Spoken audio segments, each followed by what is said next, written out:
Fala pessoal, muito boa noite e bem-vindo a mais um Papo de Sócio.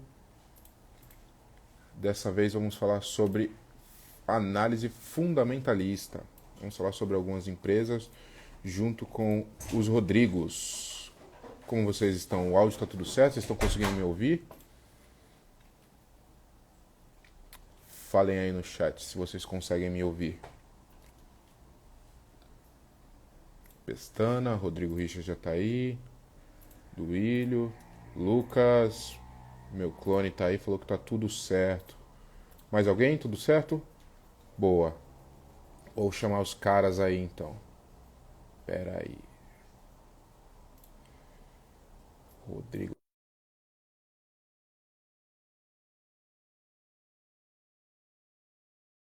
Aguardando aí a decisão do corte de gastos, tá?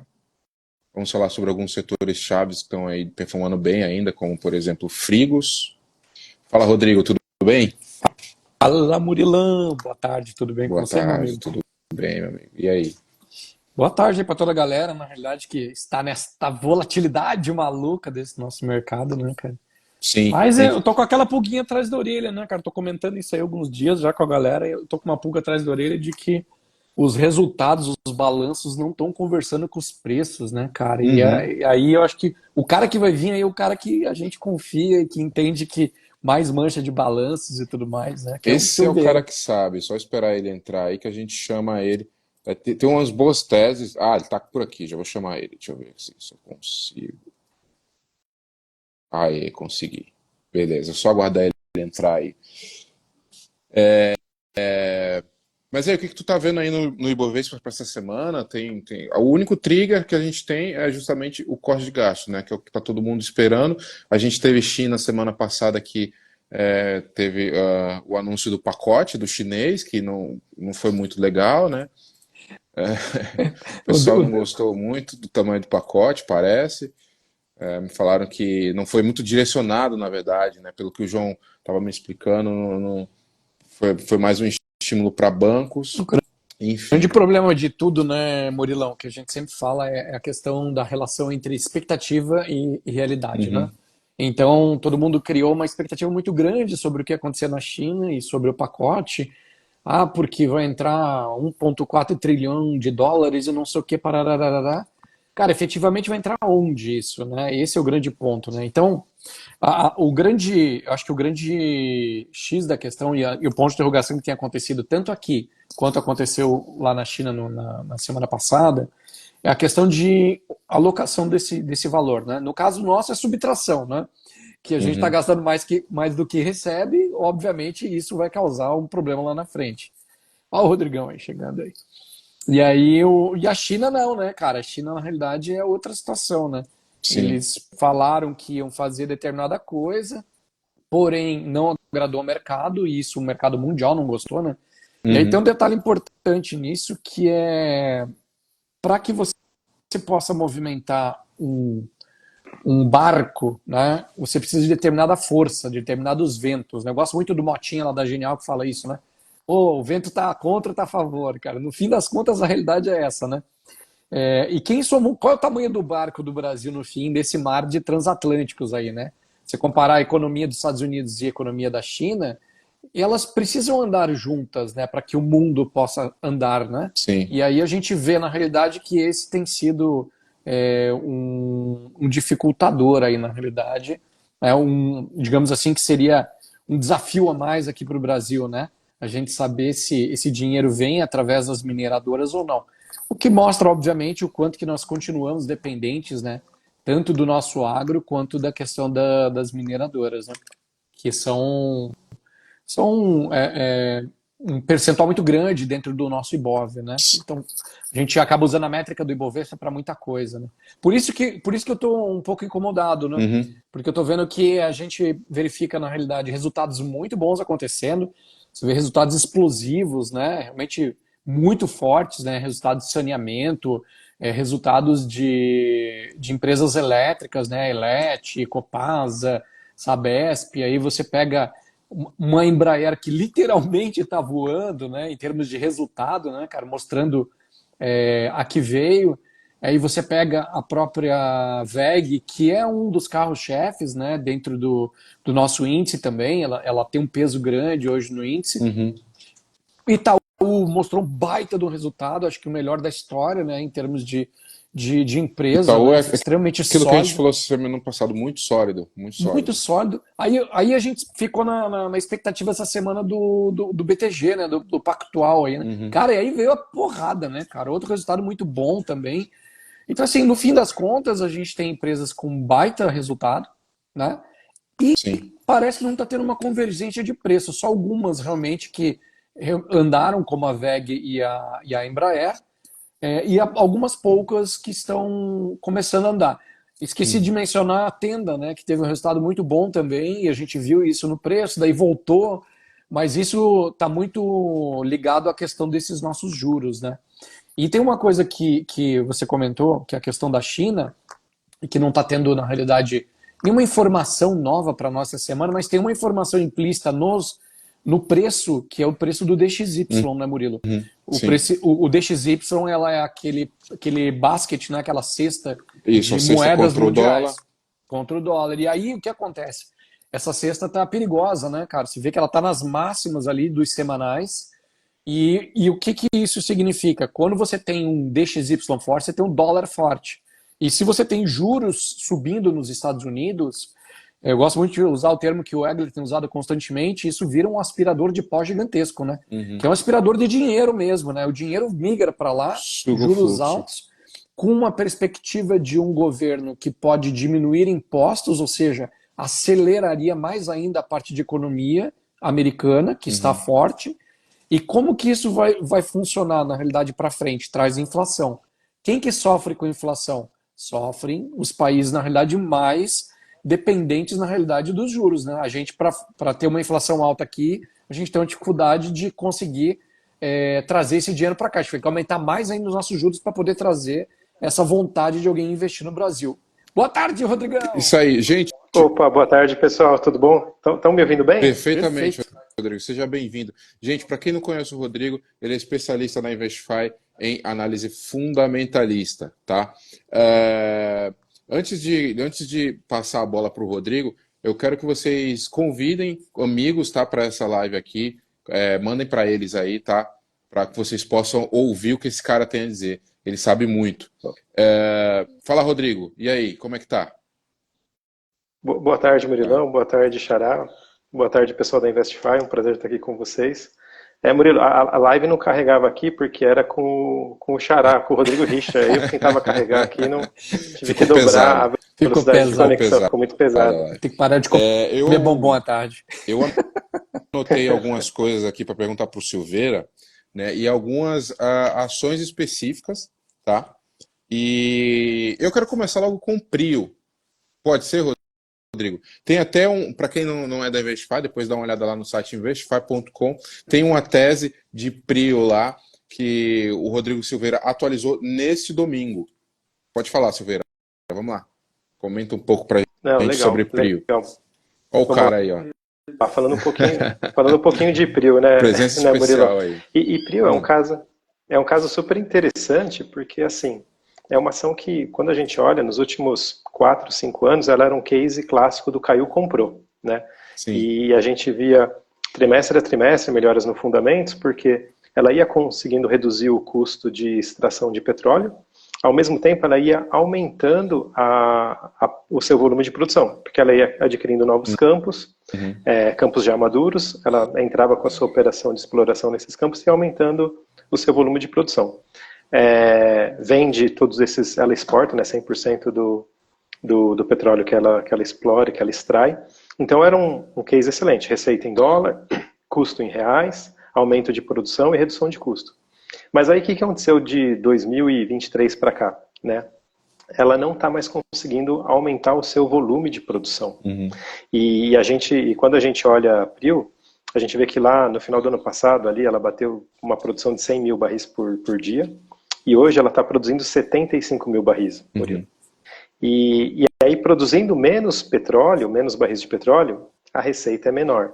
E aí o custo por barril de petróleo, ele aumenta, porque a base para diluir o custo de produção ele é menor. E o que acontece? E é interessante, né? Acho que é uma dica aí que vale para o pessoal que está assistindo a gente, principalmente quem se diz, né, ou se identifica com a escola de investimento fundamentalista, é ouvir as calls de resultados, né, para pegar os detalhes do que está acontecendo com a operação. E aí, PRIO tem dois grandes entraves hoje. O primeiro ela está há mais de um ano aguardando a licença para a exploração do campo de Wahoo, que é um campo que deve aumentar o seu volume de produção em 40 mil barris por dia. Então, se essa licença saísse lá em dezembro de 2023, hoje PRIO estaria produzindo mais de 100 mil barris por dia tranquilamente, né? E além de não ter a licença para a exploração de Wahoo, ela está tendo dificuldades para obter as licenças junto ao IBAMA para manutenção de poços que apresentam problemas, né? E aí, pessoal, vida real, né? Uma empresa petrolífera está lá em alto mar explorando petróleo, a bomba vai quebrar no poço, vai ter alguns problemas intermitentes, ela precisa fazer a manutenção. E aí, quando esses poços dão problema, ela não consegue fazer a manutenção, é capacidade de produção a menos que ela tem. E hoje ela está com 3 poços parados, aguardando as licenças do IBAMA. Pasmem. Que é um caso parecido com o da Brava, só que o da Brava lá tem além de tudo a cabeça de porco enterrada lá. Tá no... Não, eu já descobri, sabe o que é, Murilão? Não é só a cabeça de porco, não, cara. Isso é cabeça de peixe mesmo, mas tem um outro problema. Os caras devem ter feito alguma coisa naquele navio que deve ter travado a âncora, o navio não vai nem para frente nem para trás, enferrujou e não sai do lugar. Enferrujou, Então, se a PRIO, que é uma excelência, tem esses problemas, agora imagina uma empresa que ainda operacionalmente não está mais avançada, né? A situação fica mais difícil, né? Acho que assim, vale a gente ressaltar que a PRIO continua sendo uma ótima empresa, o management continua sendo excelente, todas as pessoas que estavam lá há 1, 2, 3 anos e que fizeram todo essa revolução operacional na empresa, né, ainda estão lá, mas assim, fatores externos à empresa estão atrapalhando os resultados. Isso tem que ser dito, né, a gente tem que ser realista. E o que a empresa está fazendo? Né, ela está tentando se mexer como ela pode. Então, ela adquiriu 40% do campo de Peregrino, que pertence ainda à Equinor, né, ela precisa fechar esse negócio. Isso vai adicionar aí uns 35 mil barris de produção por dia para ela. Ela tem a possibilidade de adquirir a integridade desse campo ano que vem, e no call de resultado eles falaram que tem interesse de fazer essa aquisição, né? E eles também estão olhando aquisições ali na região do Golfo do México, tá? Eles, quando falam em expansão internacional, eles falam que eles não querem, não é que eles não querem expandir internacionalmente, eles têm interesse específico naquela região ali do Golfo do México, que eles veem ali alguns campos que seriam interessantes para eles adquirirem. Lógico, a um preço razoável, né? Então, assim, acho que, assim, eu gosto muito, viu, Murilo, da Investify, porque aqui a gente pode falar a verdade sem dar meias voltas, né? E, cara, o que eu achei muito legal, não legal, né, mas assim, o que eu achei bem transparente é o call de resultado de PRIO. E também porque ali o management fala com todas as letras o que está atrapalhando a empresa. Eles falam que eles não têm previsão de Wahoo, eles não têm previsão da licença. Eles precisam de uma licença prévia, para daí, com a licença prévia, eles vão fazer a contratação de um navio especial, que não tem muitos disponíveis no mundo, para vir para o Brasil, fazer o lançamento das linhas, para poder fazer a exploração de Wahoo. Então isso demora, isso depende de janela. E aí, no call de resultado, eles mencionaram que o primeiro óleo, hoje eles trabalham com as expectativas de sair entre maio e agosto de 2025. E eles falam que assim, não dá para precisar, porque se a licença do IBAMA demorar mais, pode demorar mais. Então, é um case que, eu até escrevi lá na Investify, né, que não é mais céu de brigadeiro. Assim, o avião continua voando, está voando bem, mas agora tem nuvens e tem tempestade. Como todo case, tem que tomar cuidado e tem que ficar olhando no... Tem uma informação que acabou de sair agora, Murilão, que o pessoal mandou aí. Manda aí, interessante até compartilhar. Alguém comentando alguma coisa aí, mas... Estou com um formulário aberto aqui, aquele formulário, na realidade, de negociação dos administradores, que é teoricamente algo que a gente chama de relatório insider, né? Que é aquele CVM, né? Mas na Mas não é um realidade insider não de é isso, né? chique, né? Espero Não, é que o não. Conselho de Administração da Tá. PRIO que comprou 36 milhões de ações da empresa e mais 9 milhões via swap. Eu achei interessante isso. PRIO H410, consta aqui a questão das opções, mas a grande maioria foi compra à vista mesmo, né? Porque em termos de valor, ô Rodrigo Silveira, é isso que eu queria te perguntar.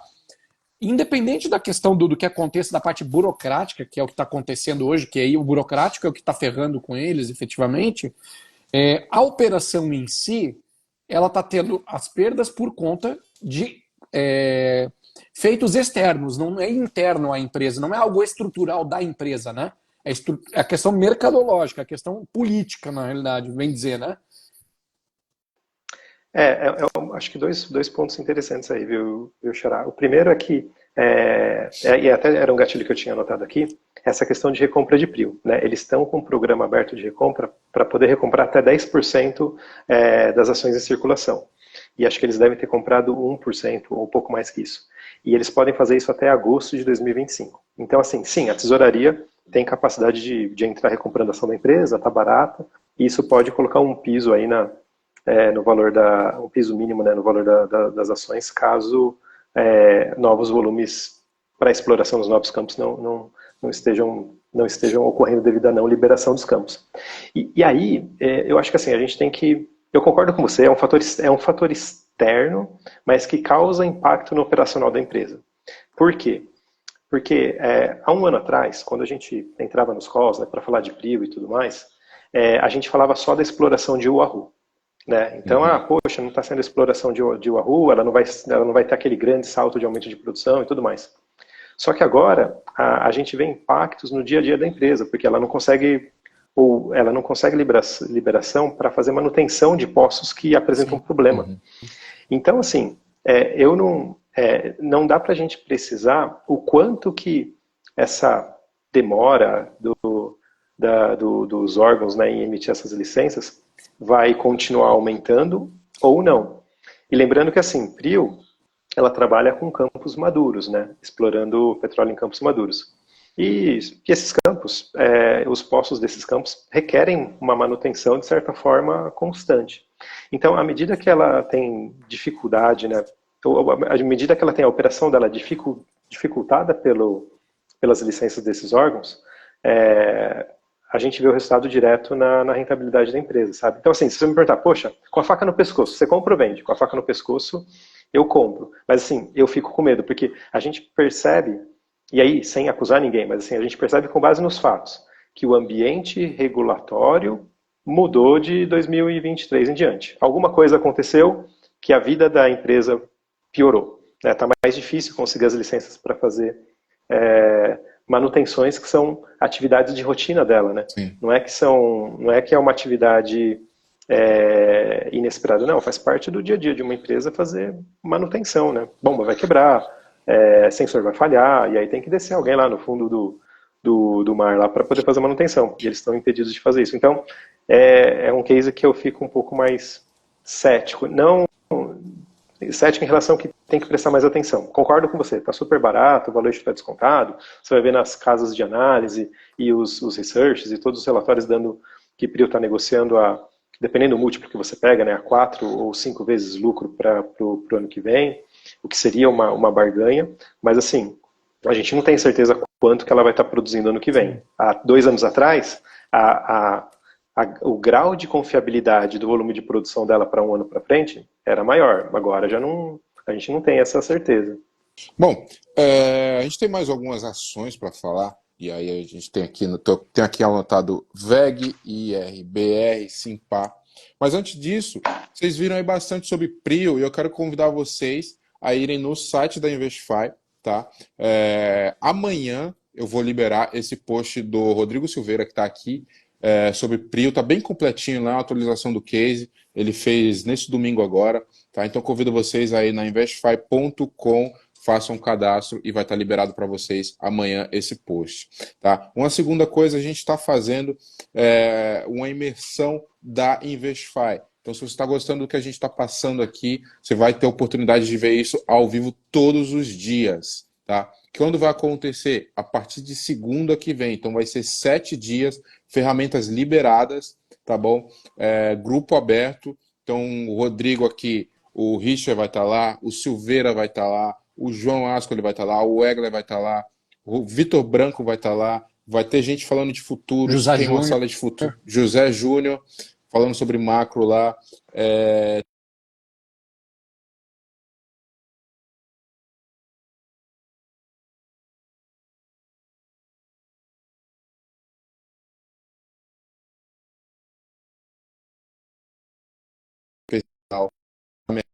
futuro, a gente comenta tudo que está acontecendo no mercado futuro ao vivo a partir das 8h45 da manhã e 2 encontros de mercado que acontecem às 14 horas.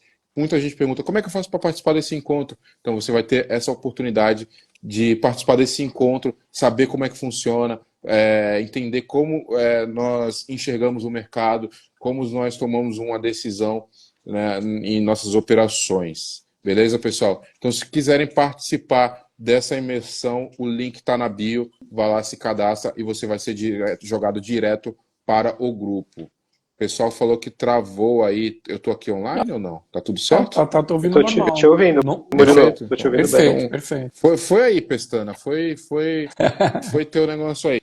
Bom, Silvio, eu quero falar agora Falou sobre uma ação. A Brava travou, Porra, putz, ferrou. foda.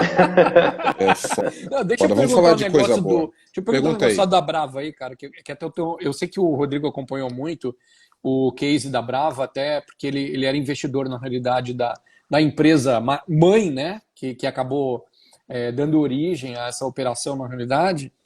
E no fim das contas, os gestores, eles são os mesmos, né, Silveira? Permanecem os mesmos gestores que eram, teoricamente, os caras que a gente apostava no sentido de gestão, né?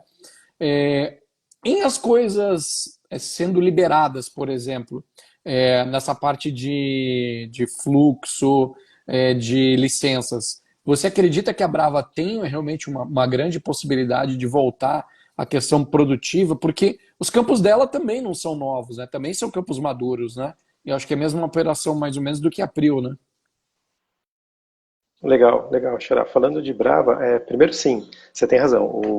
A primeira linha de comando, né, os CEOs, o COO da Enalta, são os mesmos e o CFO também, né, são os mesmos que estão na Brava agora. Então, são executivos de primeira linha. Né, é o Décio Odoni, que tem uma vasta experiência no setor. É o Mastrangelo, que, para quem não sabe, ele foi o criador do FPSO, esse sistema de navio flutuante que explora petróleo em águas profundas, né?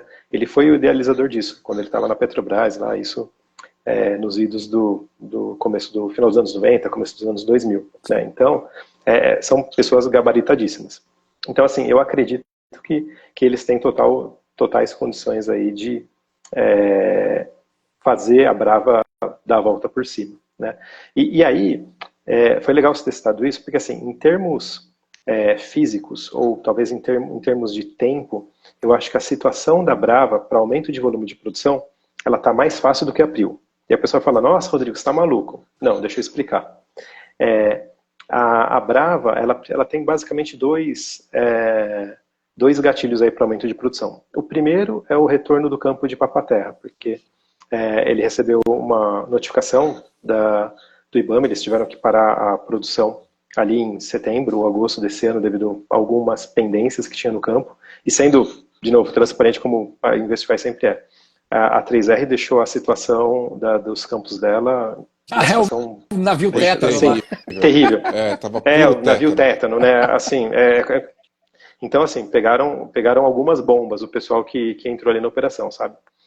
Mas já tem data para voltar, vai ser em dezembro. Então, dezembro o Papa-Terra volta. Então, ali já é uma boa parte do retorno da produção de Brava. Adicionalmente, falta só uma licença da ANP, não é licença do IBAMA, a licença do IBAMA ela já tem, falta uma licença da ANP para ela poder começar a exploração de Atlanta. E o campo de Atlanta, ela já tem o FPSO aqui no Brasil, o FPSO já está posicionado, já tem os poços perfurados, é só receber o documento e poder começar a produzir. Apertar o botão, literalmente. Apertar o botão, literalmente. Então, e iniciar o ramp-up de produção, né? Então, E esse campo ele vai produzir uns 40 mil barris Paulada. por dia até. Então ela vai aumentar bem. Ó, eu ouço dizer que talvez, tá?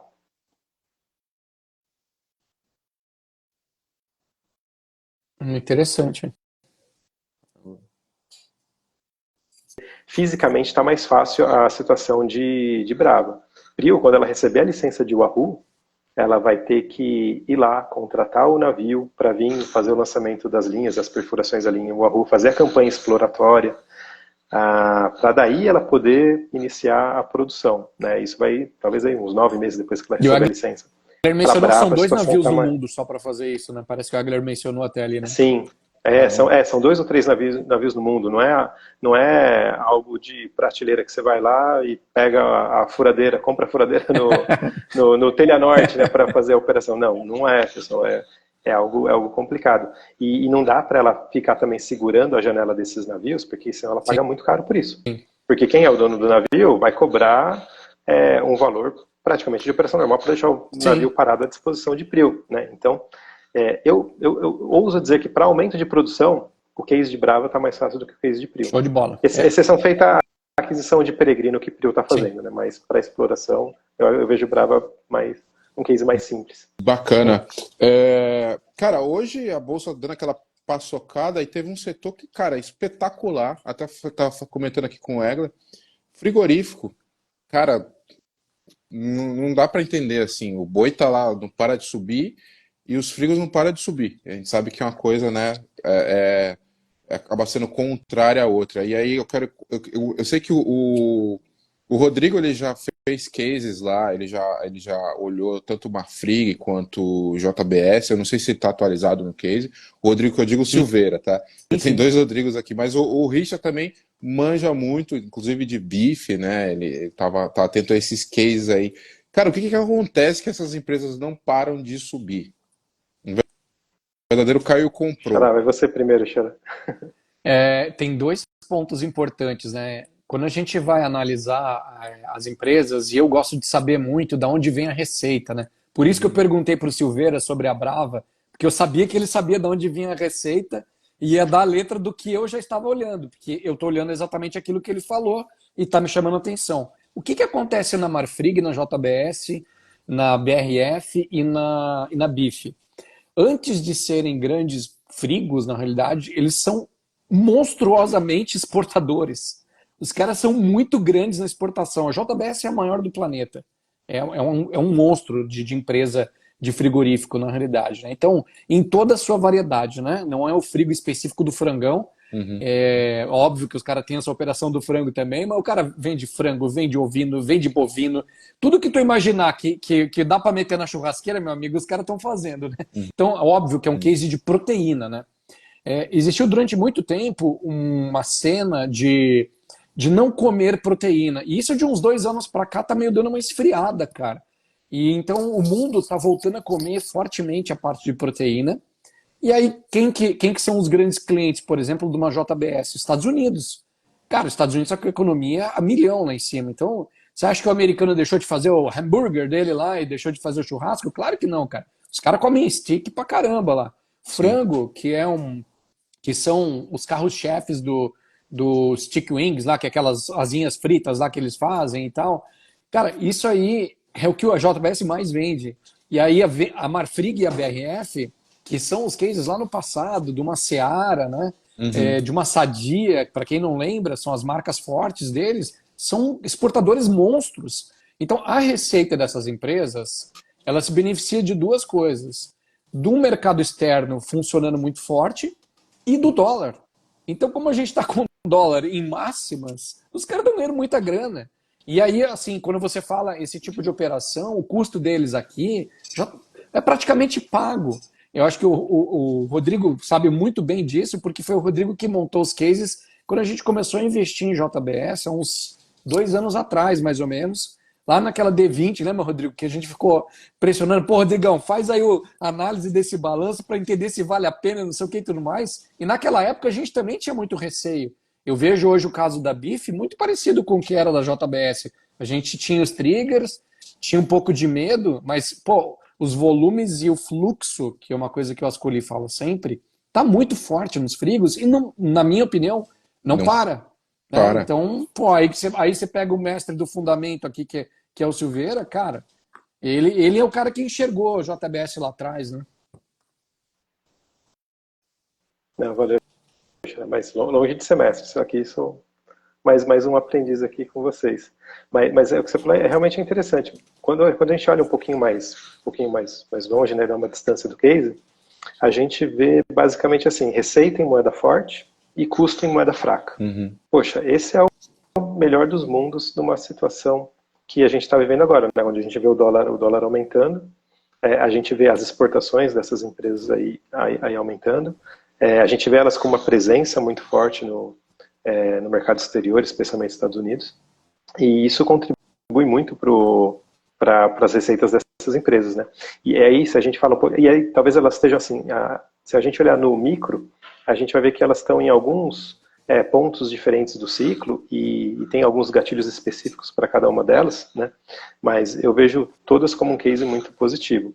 Quando a gente fala de JBS, poxa, a JBS tem 50% da receita dela é proveniente do mercado americano. É muita coisa, né? E lá o ciclo do gado ainda não virou. Então o ciclo do gado ainda está ruim lá. A tendência é esse ciclo virar ali meados de 2025, começo de 2026. Isso deve continuar impulsionando o aumento das receitas da JBS. Além disso, um outro gatilho que ela tem, se a gente olhar JBS e fazer a comparação dela com os pares internacionais que são listados lá fora, e negociados na Nasdaq e tudo mais, a gente vai ver que ela negocia com desconto, porque ela não está listada lá fora, né? Uhum. E a empresa tem o objetivo de fazer a listagem lá fora. Quando ela fizer a listagem lá fora, a tendência é também a boca do jacaré fechar. Então, deve melhorar o valuation dela e esse desconto deve se reduzir, né? Então, é mais um gatilho aí para a JBS. Além disso, a gente tem aumento de demanda de carne na China, né? A gente tem mais frigoríficos recebendo autorização para poder exportar para a China. Tudo isso é benéfico para a JBS e também para as três, né? Aí quando a gente olha, por exemplo, o Marfrig, a gente olha Marfrig, a gente vê Marfrig ali valendo hoje algo em torno de 14 bilhões de reais, posso estar enganado nos valores, tá? Faz um tempinho que eu não olho o market cap da empresa, mas ela é dona de 51% da BRF, e a BRF vale alguma coisa acima de 30 bilhões de reais. Então, só aí você já vê alguma distorção, né? E aí o que acontece com a Marfrig? Marfrig, ela está se desalavancando, ela recebeu agora acho que 5 bilhões da BIF por pagamento da venda de 14 plantas que ela fez para a BIF. Ela deve apresentar um bom balanço com redução de alavancagem, e o controlador vai continuar comprando as ações. Se a gente pegar ali no finalzinho de outubro, que foi a última esticada das ações de Marfrig, o controlador estava comprando muitas ações. Só que aí ele entrou em período de silêncio. E aí a tesouraria não pôde mais comprar ações da empresa, né? Uhum. Mas saindo a divulgação do balanço, que é amanhã, se eu não me engano, depois do fechamento do pregão, eles vão voltar a recomprar. Então é mais um gatilho para a valorização da ação da empresa, né? E aí, talvez assim, BIF, se a gente falar um pouquinho de BIF, e aí a gente brincava na Investify, né, o Hegler até falava, poxa, tem 4 empresas de frigo e o cara me compra ruim, porque alguém na live perguntou para ele sobre a compra de BIF, né? E eu acho que BIF, e aí depois a gente discutiu internamente, e assim, não é que BIF é ruim, mas acho que BIF, ela está um pouquinho mais alavancada do que as outras, e ela está sofrendo aí porque ela vai levar um tempo a mais para fazer a integração das 14 plantas da Marfrig dessa aquisição que ela fez, né? Uhum. Então, talvez ela demore um pouquinho mais para se desalavancar, e aí por isso que a gente vê a ação sofrendo um pouquinho mais. Mas assim, para quem tiver paciência ou souber operar via opções longas, né, é um ótimo case aí também. Porque, de novo, volta naquela questão, né, quando a gente dá o zoom out, né, e sai do micro, você vê uma empresa com receita em moeda forte, custo em moeda fraca. E é tudo que a gente procura aí nesse momento, né? Boa. Quer falar alguma coisa, Richard? Antes da gente passar para a próxima? Pô, o Silveira matou em cima, na realidade, e eu acho que é importante as pessoas entenderem que essa relação, na realidade, a gente sempre procura, né? Quem vai se beneficiar do dólar, né? No meio da história. Tá aí, a gente está falando de alguns cases importantes e que, na minha modesta opinião, não deixarão de subir, tá? Para mim, elas vão continuar subindo. Acho que o Rodrigo já deixou bem claro aí os pontos importantes para se observar, né? Perfeito. Eu quero falar de uma empresa aqui, aí tem uma frase que o Rodrigo Silveira me passou e que eu quero saber o porquê disso. Ela era, ela foi e ela ela continuará sendo cara, é a VEG. E aí eu quero Boa, saber o porquê Murilo, disso. VEG. Ele tem um case também lá na Investify, está aberto hoje para quem quiser lá, é só fazer o cadastrozinho lá e procurar VEG, tá lá, tem todo um case lá, mas ele vai explicar aqui ao vivo pra gente rapidinho. Não, bacana, Murilo. Falando sobre VEG, contar uma historinha super rápida aqui. Eu entrei na Bolsa como investidor pessoa física ali em 2015, tá? E, cara, em 2015, eu lembro dos researches que eu assinava, e eu assinava um que era de microcaps. E aí a chamada era assim, vamos achar a nova VEG. E aí eles mostravam que a VEG em 2000 era uma empresa super desvalorizada e super barata. Em 2015 estava super valorizado, já tinha se valorizado demais, e aí a gente precisava procurar a nova VEG. Cara, moral da história, eu na época segui aquilo e me dei mal, né? Porque não precisava procurar a nova VEG, eu podia só investir na VEG. Que em 2016, se a gente fizer o desconto dos dividendos e tudo mais, a ação valia alguma coisa em torno de R$7. Hoje está 54. Então, se eu ou 55, né? Acho que fechou 55,5 hoje. Por aí. Então, se eu tivesse comprado o VEG em 2016, meu capital tinha multiplicado por 8, mais ou menos. Né? Nada mal, né? Multiplicar por 8 em 8 anos, eu acho que é um bom resultado, né? Quem dera, né? Conseguisse achar mais empresas assim. E aí, eu acho que vale a questão, e aí vou falar de mim, tá? Eu tinha um certo preconceito, porque eu ouvia todo mundo falando, cara, meu, VEG é cara, putz, VEG, empresa de motor elétrico. E aí, quando eu pensava em VEG, eu pensava no motor elétrico que eu via lá no portão da casa do meu pai. Falava, putz, realmente, cara, uma empresa de motor elétrico negociar 40 vezes lucro, isso é um absurdo, esses caras estão loucos, né?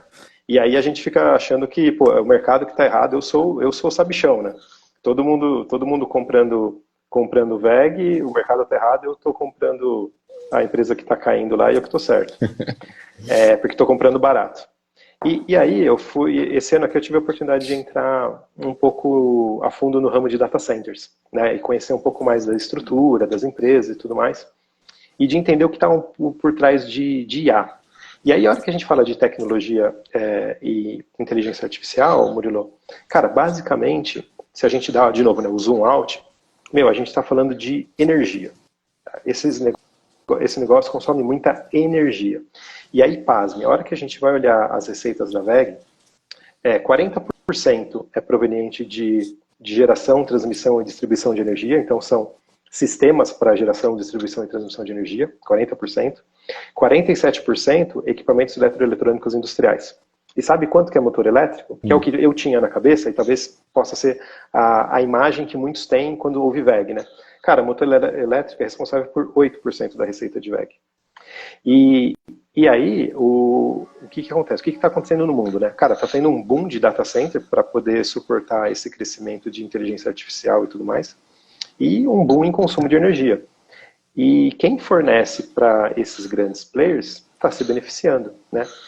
E a hora que a gente olha a VEG, 53% da receita dela é com o mercado externo, só 47% no mercado interno, então ela tem um grande percentual da receita dolarizada, então é aquilo que a gente fala, né?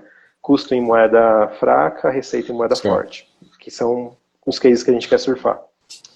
E quando a gente compara a VEG com as grandes empresas de tecnologia eletrônica no mundo, a gente vê que ela não está mais cara do que as outras. Ela apresenta múltiplos similares, ela apresenta melhor rentabilidade, cara, e ela não apresenta dívida. Então, assim... Ela não é nada alavancada, né? Esse é detalhe, né, Rodrigo? Ela trabalha com capital próprio, né, cara?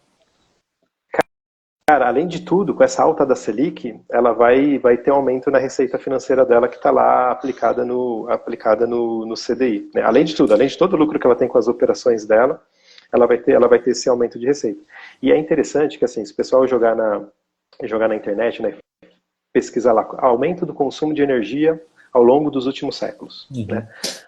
você vai ver que é um gráfico em linha reta quase em 45 graus. Ou seja, ao longo dos últimos séculos, conforme a humanidade foi se desenvolvendo e foi melhorando, e foi fazendo mais pesquisas, tendo mais invenções, melhorando o padrão de vida ao nosso redor, a gente foi consumindo mais energia.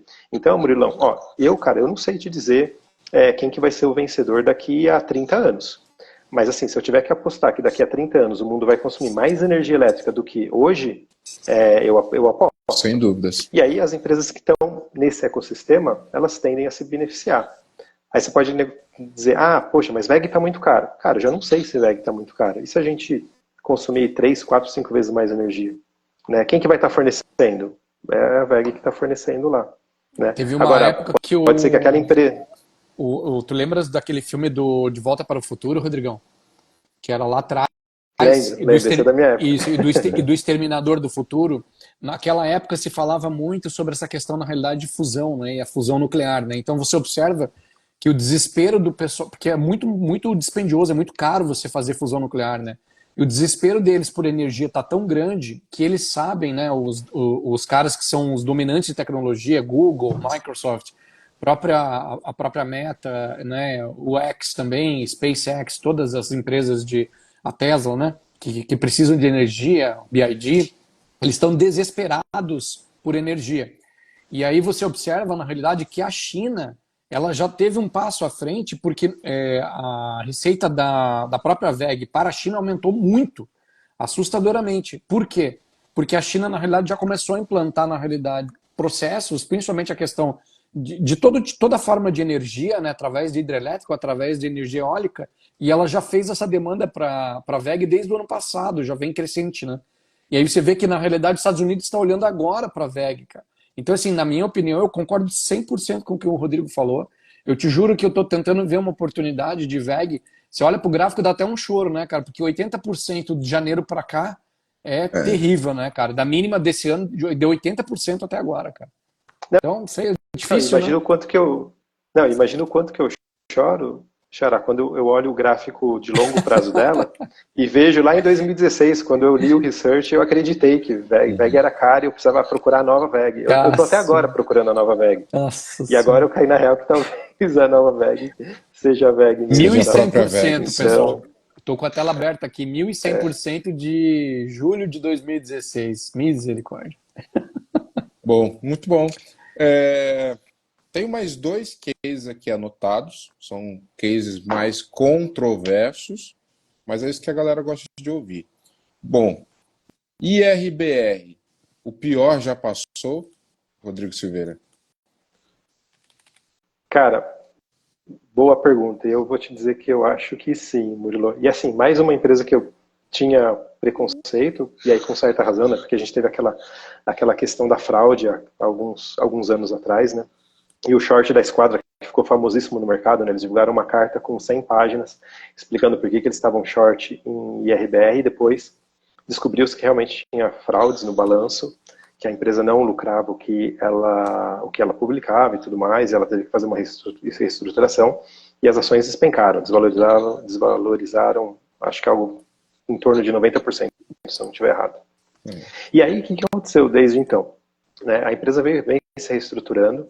Eu também não olhava para a empresa, mas ouvi um pessoal comentando, e aí uma analista gráfica que é muito amiga minha, a Dani, comentou comigo e falou, nossa, eu acho que IRBR é um case para se surfar. E eu falei, poxa, eu vou estudar. Né? E aí eu fui estudar os fundamentos. Cara, e eu gostei muito do que eu li e do que eu ouvi no call de resultados. E aí, o que a gente percebe em IRBR? Primeiro, eles estão buscando realmente só vender as apólices de seguro, as apólices de resseguro, né, com lucratividade. Então, eles têm a lucratividade mínima deles, das quais eles não abrem mão. E aí é interessante, porque a hora que você olha as receitas nos últimos trimestres, você vê que as receitas não aumentaram tanto, mas o lucro aumentou.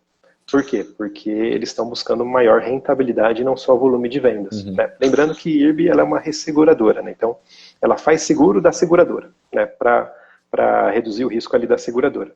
E aí, a hora que a gente olha o gráfico longo da ação, a gente vê que ela teve um piso ali em fevereiro, março de 2023. Desde então ela começou a se recuperar, e a gente viu essa melhora nos balanços, ela apresentando prejuízos cada vez menores, até que ela passou a apresentar lucro em 2024. Mas aí, em maio, ela teve uma queda violenta. E aí, o que aconteceu em maio? Para quem não lembra, a gente teve a tragédia lá no Rio Grande do Sul. E aí, qual que foi o medo do mercado? O medo do mercado foi, poxa, como ela é uma resseguradora, ela vai ter muito prejuízo, porque as seguradoras vão ter altas coberturas, e ela vai ter que honrar os seguros, os resseguros que ela fez. Quando foi em agosto de 2024, teve a call de resultados da empresa. E aí a empresa já tinha feito provisão em maio, né, para a tragédia, e em agosto, na call de resultados, ela deu a seguinte mensagem: olha, 90% da contingência e dos pagamentos e das perdas que a gente estimava ter, a gente já computou e já foi feito. Então não tem mais cadáveres no armário, não tem mais surpresas em relação à tragédia do Rio Grande do Sul. Imediatamente, você vai ver ali que em agosto a ação sobe rapidamente, né, batendo ali quase R$50. Desde então, ela vem fazendo um movimento de correção. E aí, no call de resultados também, a empresa disse que espera um lucro parecido no terceiro TRI ao que foi apresentado no segundo TRI, ou talvez um lucro maior. Cadáveres no armário, né, viu, pessoal? Me corrigindo aqui. Obrigado, cadáveres no armário. Então, assim, ela espera um lucro parecido ou maior. E se a gente analisa esse lucro dela, a gente está falando aí que a empresa pode estar lucrando algo em torno de 1 bilhão por ano. E ela vale hoje uns 6 bilhões em bolsa. Então ela estaria negociando a 6 vezes preço-lucro para 2025. Vai. Quando a gente faz a comparação dela com os pares internacionais, porque, de novo, aqui no Brasil a gente não tem outra resseguradora listada em bolsa, a gente tem que olhar lá fora para poder ter uma base de comparação. Os pares dela negociam a mais de 9 vezes preço-lucro.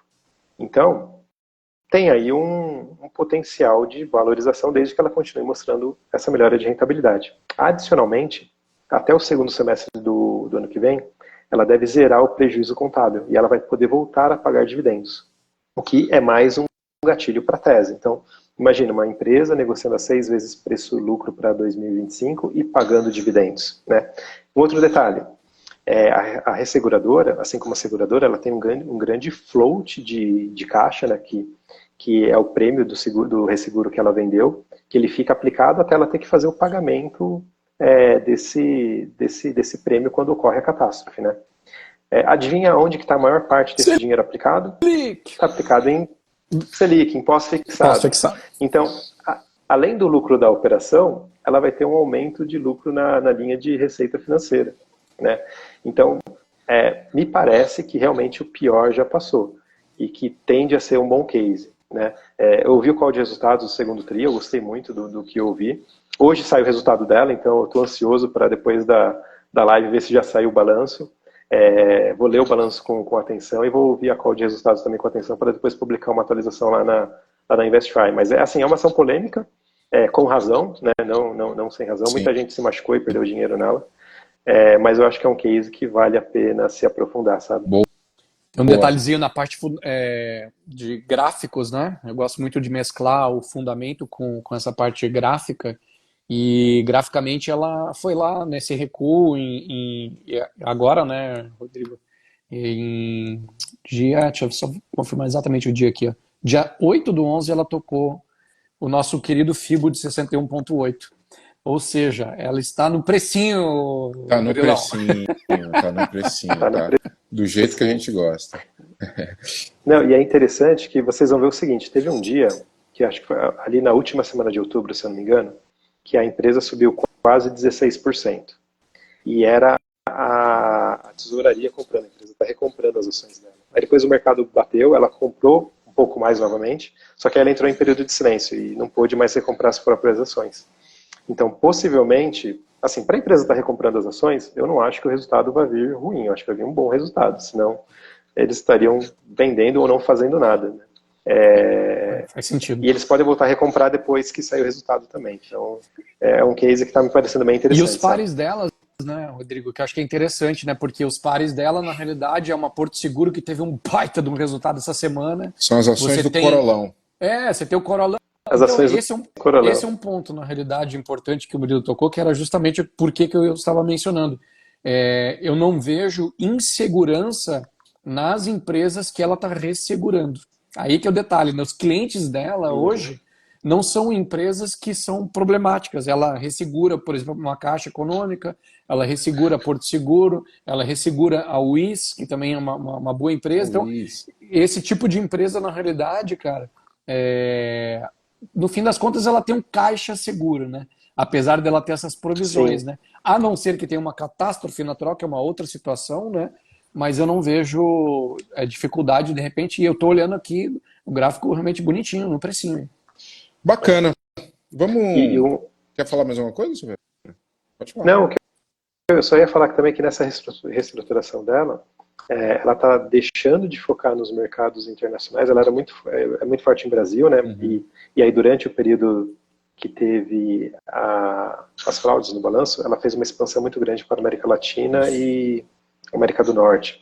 Então agora ela está reduzindo cada vez mais as operações no exterior para focar aqui no mercado brasileiro, que é onde ela tem expertise em análise de risco, né? Por ser daqui, por conhecer melhor a geografia, o clima, os players e tudo mais. Boa. A gente tem um tempinho ainda aí, mais uns 10 minutinhos. E tem um case aqui que eu anotei, acho que já até comentei aqui, que é Simpar. E depois a gente, se tiver mais um tempinho, eu quero ouvir o que o pessoal do chat aí quer perguntar para o Silveira. Simpar, Silveira, como é que tá? A gente sabe que é um case de juros, que é um case complicado, mas que todo mundo gosta. Ela é simpática, ela é aquela menina simpática, mas que, cara, é meio problemática, talvez. Legal, Murilo. Simpar é um case talvez de amor e ódio, né? Não sei. É um case assim, eu gosto muito de Simpar, eu gosto muito da empresa, eu gosto muito da holding, eu gosto muito do Fernando, que é o CEO e sócio majoritário, né? Acho ele um dos melhores empresários do país, se não o melhor. É fantástico o que ele faz lá na empresa. Só que tem um ponto. Porque assim, uma coisa é a empresa ser ótima, ter uma excelente liderança, outra coisa é ela ser boa para o minoritário, né? Uhum. E aí, para o minoritário, eu não acho que Simpar é bom. E aí vou explicar o porquê. Já fui acionista de Simpar e tive muita Simpar até antes de começar o novo ciclo de alta da Selic, né? Que ali eu encerrei minha posição, porque eu via que ia demorar para ter retornos ali. O que acontece? Simpar e o Fernando, eles crescem de forma extremamente alavancada. E eles gostam de operar assim, eles sabem operar assim e está no DNA deles. Tá? E aí, quando a gente pega, por exemplo, as receitas da Simpar de 2020 para cá, cara, a receita eu acho que mais do que dobrou. E eu talvez tenha até triplicado, posso estar equivocado agora. Uhum. Ou seja, mostra que eles estão crescendo bem. Só que assim, o lucro não está acompanhando. Por quê? Porque com a alta de juros, toda a despesa financeira come toda a rentabilidade da empresa. Então a empresa não dá lucro. E aí, num mercado de ciclo de alta de juros e juros elevados, o mercado não paga por crescimento de receita, o mercado paga por crescimento de lucros. Então a gente vê que Simpar saiu lá de 2021 de um preço de quase R$18 a ação, para hoje está negociando a 5,20. Chegou a bater 4,90, 4,95 alguns dias ali de outubro. E a gente está falando de uma Selic terminal que pode ir para 14%. Tem gente falando em 14,5%. Uhum. Se a Selic continuar subindo e for para 13, 13,5%, 14%, a despesa financeira da Simpar vai continuar crescendo, né? E assim, sendo sincero, depois de acompanhar, eu acompanho a Simpar já há 4 ou 5 anos, ouvindo os calls de resultados, lendo os balanços e tudo mais. Eu não acredito que mesmo com o aumento da Selic, a alta direção da empresa vai desalavancar, sabe? Pode ser que eles reduzam um pouquinho o capex, mas eles não vão desalavancar, está no DNA deles. Certo. Então, igual está no DNA do nosso governo ser gastão, tá no DNA deles crescer alavancado. Eles sabem operar dessa forma, gostam de operar dessa forma. Só que assim, com isso a ação não vai se valorizar tão rápido, né? Ou é capaz de continuar apanhando. Então, eu acho que assim, para entrar em Simpar, eu só pretendo voltar em Simpar quando a gente vê que o ciclo de o ciclo de alta da Selic acabou e que a gente vai começar um ciclo de queda, que aí eu acho que é um case novamente para estar posicionado, sabe? Mas assim, ótima empresa, excelente empresa, mesmo com a Selic subindo, não acredito que eles quebrem, eles sabem operar alavancados, mas o mercado não vai valorizar a ação, porque o lucro não vai crescer, não vai subir. Perfeito. Bom, pessoal, chegamos aqui ao fim. Vocês querem saber sobre a ação? Eu vi o pessoal perguntando em JSL. JSL é linkada a Simpar, né? É uma das empresas do grupo. A Vamos JSL também? é a empresa. A Acho que é Vamos também. Vamos. As empresas listadas do grupo é a Movida, né, que é locadora de veículos. Vida, né? A Vamos, que é locadora de Caçamba, caminhões né? e concessionária. Isso. Locadora de veículos, de Veículos, caminhões. Locadora de caminhões e alguma coisa de linha amarela. E concessionária de caminhões e veículos. Concessionária de caminhões, desculpa. E a JSL, que ela aloca o caminhão dela dentro da operação dos clientes para fazer a parte de logística. Então, por exemplo, a gente pega a Klabin, né? A Klabin precisa fazer toda a logística interna dela e levar as caixas de papelão que ela produz para os clientes. Ela contrata a JSL para fazer esse serviço. Né? Então, ela faz esse serviço de logística, de transporte. Eles atuam muito forte em first mile, né? Então, para ir buscar a matéria-prima e levar para a empresa, o second mile, que é levar da empresa para uma outra empresa, e tem um pedacinho pequenininho no last mile, que é aquelas empresas que fazem entrega de e-commerce, né, que pega o produto seja na Magazine Luiza, seja na Amazon, seja no Mercado Livre, e faz entrega na casa do consumidor. Então ela está menor nesse segmento, porque ele é muito mais competitivo e por ser muito mais competitivo, tem uma lucratividade muito menor, né? Haja visto aí a Sequoia, que entrou em recuperação judicial, que não conseguiu competir. Então ela está pequena nesse setor, mas está muito maior nos outros. Então ela tem receitas mais previsíveis. Mas assim, é uma ótima empresa também. Das três, acho que é a joia da coroa ali. Boa. Só que também opera super alavancada. Então se a gente olhar a JSL, eu acho que a alavancagem dela, posso estar errado aqui, mas ela opera 6 vezes alavancada, alguma coisa assim. Posso estar me confundindo, tá? Mas ela opera bem alavancada. Não, Lucas, Sequela... O DNA do grupo, Murilo, não tem jeito. Boa. Cara, Sequela, Lucas, Sequela não tem nem que olhar Sequela. É uma empresa em recuperação judicial, não tem jeito aquilo, já trabalhei com eles em outras empresas, eu acho que assim, não tem recuperação aquilo ali, viu? Sequela... Não tem recuperação. Cara... Mas acho que assim, é importante, Murilo, a gente não vai falar, mas acho que é importante o seguinte, né? No bull market, e ali em 2021, teve vários IPOs que vieram para a Bolsa, né? E quando vem essas ondas de IPO, a gente tem que tomar muito cuidado, porque vem muito case que, se a situação macro muda, não para em pé. É o caso de Sequela, né? Sequela veio para a Bolsa no ambiente de juros baixo, aumento crescente do e-commerce nos anos recentes, porque ela faz o last mile, né? Então, ela pegou aquele boom do e-commerce que cresceu devido à pandemia, que todo mundo ficou em casa e passou a comprar mais via e-commerce. E aí o que aconteceu? Duas coisas aconteceram, né? O crescimento não continuou, porque depois da pandemia as coisas voltaram ao normal, e a taxa de juros subiu. Então a dívida dela, a despesa financeira dela disparou. Ela é tipo... Então é importante... Eu não conheço, na verdade, a empresa, mas ela é tipo aquelas Cash, qual que era aquela outra que tinha? Enjoei, que também fizeram esses IPOs aí. O ramo dela é diferente, mas ela veio nesse boom de IPOs aí. Entendi. Mas ela veio com uma pegada de ser uma empresa de logística tecnológica. Só que assim, ela alugava os ativos, né? Então ela não tinha os ativos, ela alugava os ativos e prestava serviço para Mercado Livre, para Amazon, para Meli. E aí alugou vários galpões, alugou vários caminhões, contratava motoristas e tudo mais. Mas com a queda de volume e com o aumento da taxa de juros, ela não aguentou. E é um setor muito concorrido também, né? Ô Murilão, lembrei de uma coisa que o pessoal tinha perguntado no início, que era a questão das supralcooleiras, né? Daí falando se eu não me engano, a São Martinho acho que fez a mínima hoje, uma coisa assim. A gente tinha um caso também que a gente acompanhava, que era a Jalles, né, Rodrigão? E daí tem mais aí a Raizen também, que também é supralcooleira. Então, assim, só tecer um comentário sobre a questão das supralcooleiras. Toda vez que você vê aí o petróleo rateando, né, pererecando, como gosta de dizer o Egler, sobre a questão do preço apontando até um preço mais com uma tendência, né, mais para baixo do que para subir, normalmente as sucroalcooleiras elas seguem o preço do petróleo, né, além do açúcar, que obviamente está dentro da questão da composição delas. E não dá para esquecer, na realidade, que a gente teve um período não muito bom aí de temperatura, né, no Brasil, e isso pode ter prejudicado também. Eu, sinceramente, a parte agrícola, eu não sei como é que foi essa questão, na realidade, da captação, mas normalmente quando tem muitas secas, o custo dessa operação aumenta, né, Rodrigo? E aí eu acho que é onde dificulta também esses cases sucroalcooleiras, né, como a Raízen e tal. Algumas ainda têm operação, por exemplo, a Raízen tem a rede de postos da Shell e tudo mais, ainda consegue suplantar um pouco mais. Mas eu acho que, na média, elas acabam sofrendo porque também são muito alavancadas, acho que da mesma forma que a gente falou dessas empresas de logística, né, Rodrigo?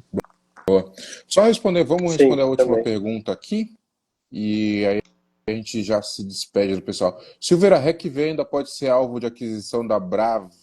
Da Brava. Cara, pode sim. Eu imagino que no futuro, não sei se dizer se no futuro tão próximo seja, porque Brava agora precisa equalizar seus problemas internos, né? Mas pode sim ser um alvo de aquisição, tanto que quando a Enalta fez a proposta de fusão ou fez a proposta, né, para a 3R adquirir as ações da Enalta e ser a majoritária, ela, na própria carta, ela dizia que esse negócio entre RecV e a nova empresa, ele seria um próximo passo, né? No futuro seria o próximo passo que eles deveriam dar. Então, eu imagino que sim. Acho que em algum momento de 2025 ou 2026 a gente deve ver algum tipo de fusão, de aquisição ou joint venture entre as duas empresas. E faz todo sentido, né? Porque a RecV está ali no recôncavo baiano. Hoje, o gás dela passa pela refinaria de Camarão, ali na Camarão, acho que é o nome da refinaria, ali que era da 3R e hoje é da Brava. Então, assim, tem uma sinergia potencial na parte Tem a operacional. mesma cor também. Nada a ver com nada, mas sim. Mas me diz uma coisa, a RecV ela é redondinha ou e ela só eu Cara, perguntei isso para alguém até numa né? live dessa. Mas ela é Não, redondinha ou ela tem algum? a RecV ela é uma empresa redondinha. Ela só produz Ela é uma empresa menos, bem né? verticalizada. Ela tem porque assim, ela produz onshore, né? Então a maior parte da produção dela está em campos terrestres, então ela tem um volume de produção menor.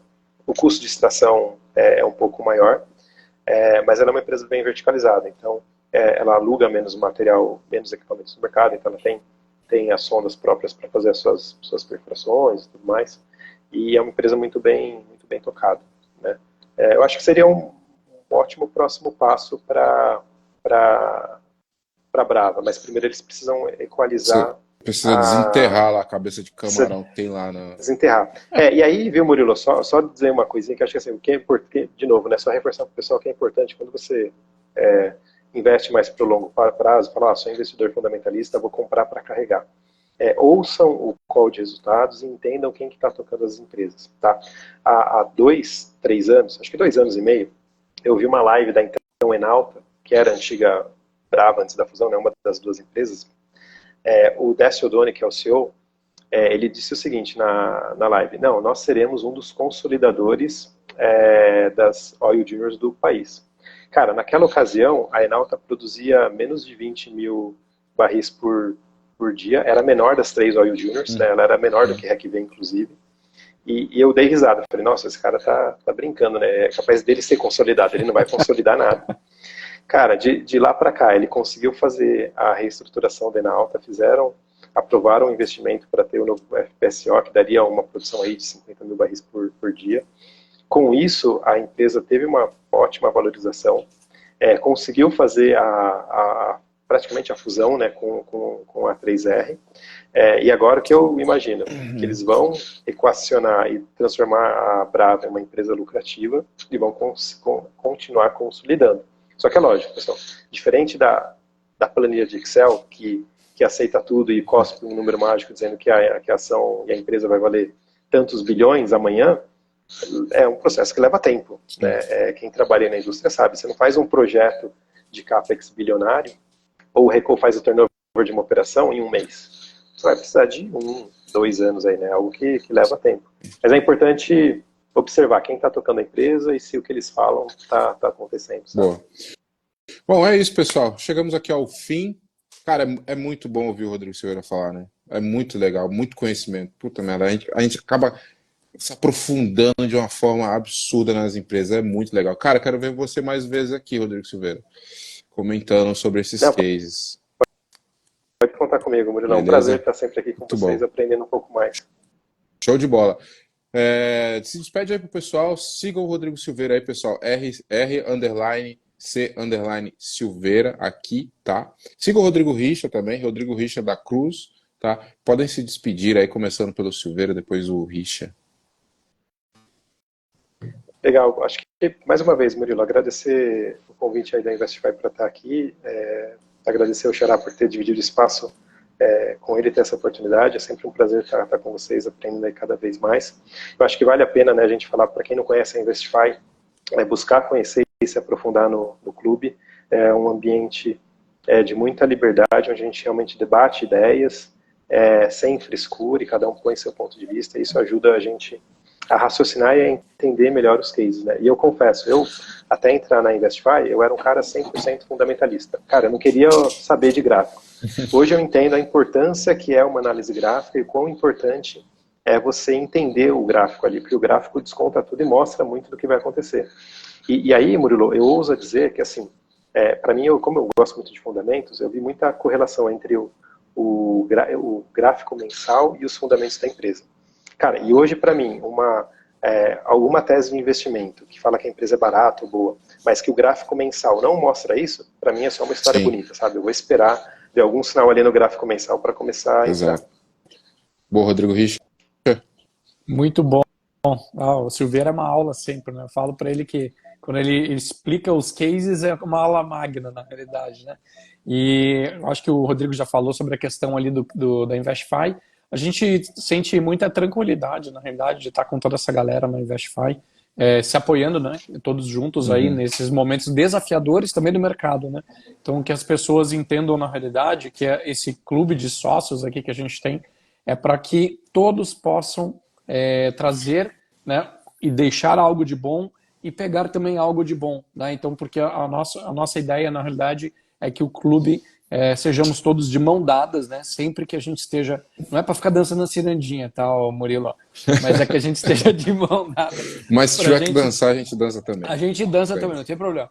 O negócio é a gente olhar para frente, na realidade, com uma visão tanto do curto prazo, tem gente que vai no day trade, tem gente que vai no swing trade ali, na realidade, tem os cases de long buy, que são as opções longas, e a gente também tem cases fundamentalistas, como o Rodrigo Silveira falou, e que normalmente são os cases que trazem um retorno muito frutuoso para todos nós. Muito bom, obrigado pela presença de vocês dois, sigam eles aqui. Pessoal, entrem na imersão Investify, 7 dias você vai entender como funciona o clube, o que são as ferramentas, o que é o nosso ecossistema, beleza? Convido todos vocês a participar desse evento. É só clicar aí no link da bio e se inscrever. Beleza, pessoal? É isso. Terminamos aqui. Muito obrigado pela presença do pessoal aí no comentário também. Beleza? Show de bola. Valeu, pessoal. Tchau, tchau. Valeu, pessoal. Valeu. Tchau. Um abraço. Tchau. Valeu, Xará. Um abraço. Digão.